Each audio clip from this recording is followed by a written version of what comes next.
ನಮಸ್ಕಾರ. ಮಳೆ ನಿಂತ ಬಳಿಕ ನಡೆಯಿತು ಆರ್ಸಿಬಿ ಹಾಗೂ ಲಕ್ನೋ ನಡುವಿನ ಥ್ರಿಲ್ಲಿಂಗ್ ಪಂದ್ಯ.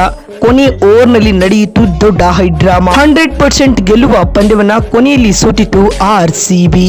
ಹಾಗಾದ್ರೆ ಸುದ್ದಿಯ ಕಂಪ್ಲೀಟ್ ಮಾಹಿತಿ ಏನು?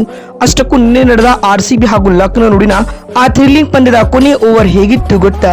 ಬನ್ನಿ ಇದರೆಲ್ಲದರ ಬಗ್ಗೆ ಈ ವಿಡಿಯೋದಲ್ಲಿ ಕಂಪ್ಲೀಟ್ ಆಗಿ ತಿಳಿಸ್ಕೊಡ್ತಾ ಹೋಗ್ತೀನಿ, ಕೊನೆವರೆಗೂ ನೋಡಿ.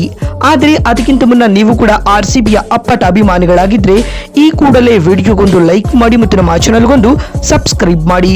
ಹೌದು, IPL 2026ರ ಲೀಗ್ ಸುತ್ತಿನ 50ನೇ ಪಂದ್ಯವು ಲಕ್ನೋನ ಎಕಾನಾ ಕ್ರೀಡಾಂಗಣದಲ್ಲಿ LSG ಮತ್ತು ಆರ್ಸಿಬಿ ನಡುವೆ ನಡೆಯಿತು. ಈ ಪಂದ್ಯದಲ್ಲಿ ಆರ್ಸಿಬಿ ತಂಡವನ್ನ 9 ರನ್ಗಳಿಂದ ಸೋಲಿಸಿದ ಲಕ್ನೋ ಈ ಆವೃತ್ತಿಯಲ್ಲಿ 3ನೇ ಗೆಲುವು ದಾಖಲಿಸಿತ್ತು. ಇತ್ತ ಈ ಪಂದ್ಯ ಸೋಲುವುದರೊಂದಿಗೆ ಆರ್ಸಿಬಿ 2ನೇ ಸೋಲನ್ನ ಎದುರಿಸಿದೆ. ಮಳೆ ಪೀಡಿತವಾಗಿದ್ದ ಈ ಪಂದ್ಯದಲ್ಲಿ ಮೊದಲು ಬ್ಯಾಟಿಂಗ್ ಮಾಡಿದ ಲಕ್ನೋ 213 ರನ್ ಕಲೆ ಹಾಕಿತು.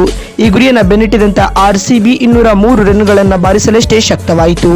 ಈ ಗೆಲುವಿನೊಂದಿಗೆ ಲಕ್ನೋ ತಂಡಕ್ಕೆ 2 ಅಂಕ ಸಿಕ್ಕಿತ್ತಾದರೂ ಪಾಯಿಂಟ್ಸ್ ಟೇಬಲ್ ಪಟ್ಟಿಯಲ್ಲಿ ಯಾವುದೇ ಸ್ಥಾನ ಬದಲಾಗಿಲ್ಲ.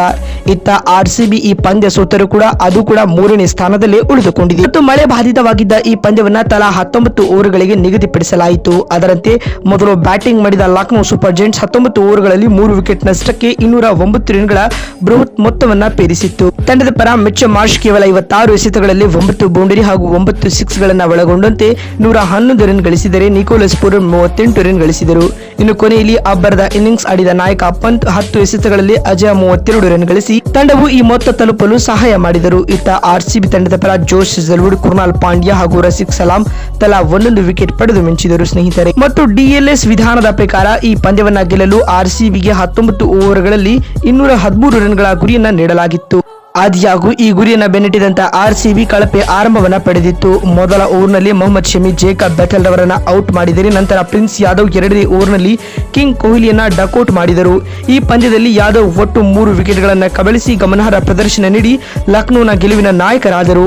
ಆದ್ಯಾಗೂ ನಾಯಕ ರಜತ್ ಪಾಟಿದಾರ್ 61 ರನ್ಗಳ ಉಪಯುಕ್ತ ಇನ್ನಿಂಗ್ಸ್ ಆಡಿದರೆ ಟಿಮ್ ಡೇವಿಡ್ 40 ರನ್ ಗಳಿಸಿ ಮಿಂಚಿದರು. ಆದ್ಯಾಗೂ ಶಹಬಾಜ್ ಅಹಮದ್ ಇಬ್ಬರನ್ನ ಔಟ್ ಮಾಡಿ ಆರ್ಸಿಬಿ ಗೆಲುವಿಗೆ ಅಡ್ಡಿಯಾದರು. ಅಂತಿಮವಾಗಿ ಕುರ್ನಾಲ್ ಪಾಂಡ್ಯ 16 ಎಸೆತಗಳಲ್ಲಿ ಅಜಯ್ 28 ರನ್ ಗಳಿಸುವ ಮೂಲಕ ಆರ್ಸಿಬಿಯ ಭರವಸೆಯನ್ನ ಹುಟ್ಟಿಸಿದರು. ಆದರೆ ದಿಗ್ವೇಶ್ ರಾಠಿ ಕೊನೆ ಓವರ್ನಲ್ಲಿ 20 ರನ್ಗಳನ್ನ ಡಿಫೆಂಡ್ ಮಾಡಿಕೊಂಡು ತಂಡಕ್ಕೆ 9 ರನ್ಗಳ ರೋಚಕ ಗೆಲುವನ್ನ ತಂದುಕೊಡ್ತಾರೆ ಸ್ನೇಹಿತರೆ. ಆದ್ಯಾಗೂ ಇವರು ಡಿಫೆಂಡ್ ಮಾಡಿದ್ದು ರೊಮಾರಿಯೋ ಶೆಫರ್ಡ್ ಹಾಗೂ ಕುರ್ನಾಲ್ ಪಾಂಡ್ಯರಂತ ಬೆಸ್ಟ್ ಫಿನಿಶರ್ ವಿರುದ್ಧ ಎಂಬುದು ಗಮನಾರ್ಹ ಸಂಗತಿ. ಒಟ್ಟಿನಲ್ಲಿ 99% ಗೆಲ್ಲುವ ಪಂದ್ಯವನ್ನ ಆರ್ಸಿಬಿ ಸೋತರೆ, ಅತ್ತ ಸತತ ಪಂದ್ಯಗಳನ್ನ ಸೋತು ಸುಣ್ಣವಾಗಿದ್ದ ಲಕ್ನೋ ಈ ಪಂದ್ಯವನ್ನ ಗೆಲ್ಲುವ ಮೂಲಕ ಟೂರ್ನಿಯಲ್ಲಿ ಕಮ್ ಬ್ಯಾಕ್ ಮಾಡಿದೆ ಅಂತ ಹೇಳಬಹುದು. ಮತ್ತೊಂದು ವಿಡಿಯೋದಲ್ಲಿ ಸಿಗ್ತೀನಿ. ನಮಸ್ಕಾರ, ಧನ್ಯವಾದಗಳು.